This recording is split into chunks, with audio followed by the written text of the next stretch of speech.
Hey guys, it's Jean-Claude, and as promised, I am going to do a deck review on Borovera, the Techie of Gold.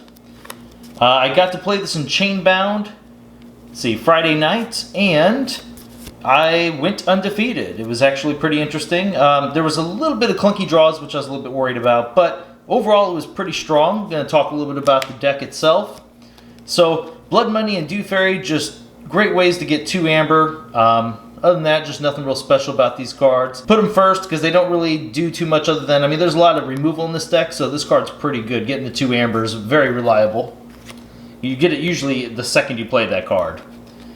2 Nexus is very important. Artifact control is always good, and the fact that they're elusive is very nice.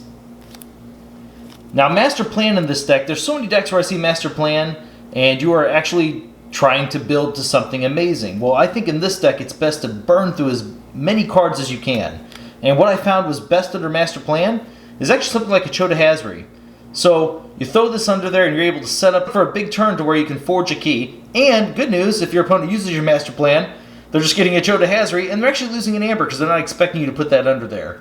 Other kind of notable cards, something like a Life Web, because you very rarely get to use the steal. It enhances your odds of being able to use it.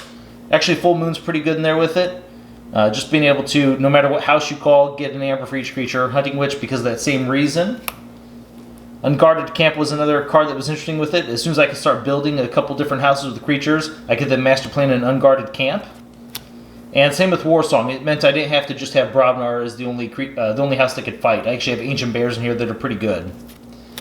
Way of the Wolf is kind of a form of removal because it gives the creature skirmish. You also get an Amber in every play. This deck actually has a lot of Amber in it if you haven't noticed.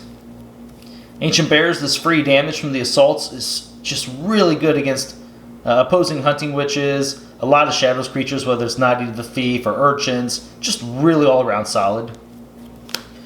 Another great card for those smaller creature decks is Earthshaker here. He's destroying all creatures with power 3 or lower. It's really solid. There's a lot of times you're getting 2 to 3 cards off your opponent's board, and you got a 7 power Bravnar creature, really strong. It's also doubly strong with something like Anger here, and you put that Blood Money out. There's a lot of times where I put the Blood Money, and it doesn't matter, just as any power 3 or lower creature, and then I Earthshaker it, that's 2 Amber plus destroying the creatures. Tremor, once again, a little bit of removal in a sense. It's just stunning them. Save the Pack is actually really powerful here, destroying each damaged creature, gain a chain.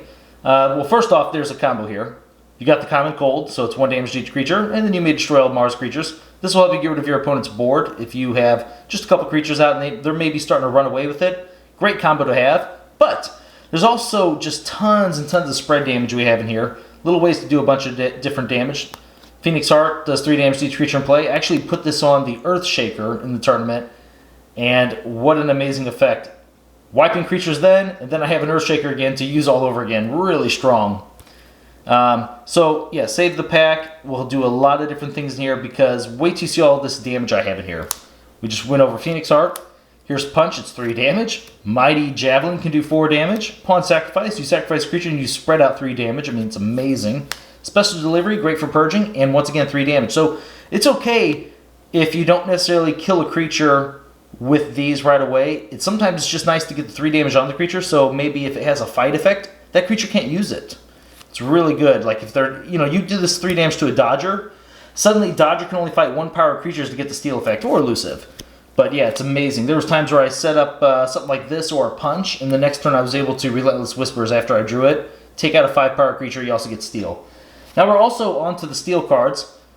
So you got Relentless Whispers, Bait and Switch is great, Magda is amazing, Urchin's wonderful, Moon Cursor is a little bit iffy, but still was a very solid card for me. Skeleton Key, it's not quite steal, but it is capture. So right here, we're kind of on to, we had, it was like, how many cards here? 5? Yeah, 5 just actual steal cards. 1 is kind of unreliable.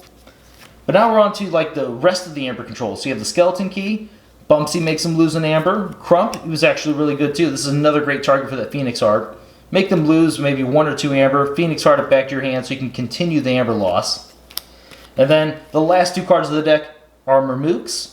These guys were once again just great. Even if you just make your opponent have to pay 1 or 2 more for a key, that is that much less they have available for their next key. And there are some times where it just actually stops them. Then you can go into a steal turn, or just make them lose a bunch of Amber thanks to things like Unguarded Camp or your Crumps, your Bumpsy, you know, Skeleton Key. So it just had just the right amount of everything to be a real solid performer. I went 3-0, so I got 3 Amber Shards, well, and then the one for participation for 4 total.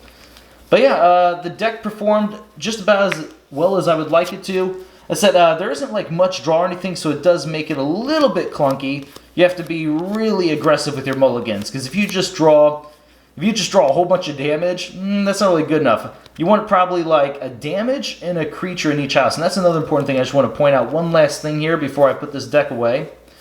So look how the damage is. We have 3 right here in Shadows. You have 3 inside of Brobnar, and then you even have the damage inside Untamed.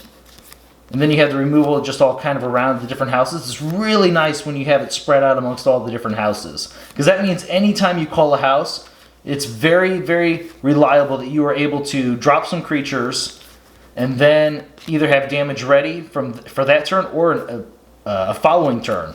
Because look at these 3 cards. Special Delivery, Mighty Javelin. These are Omni effects. This is awesome.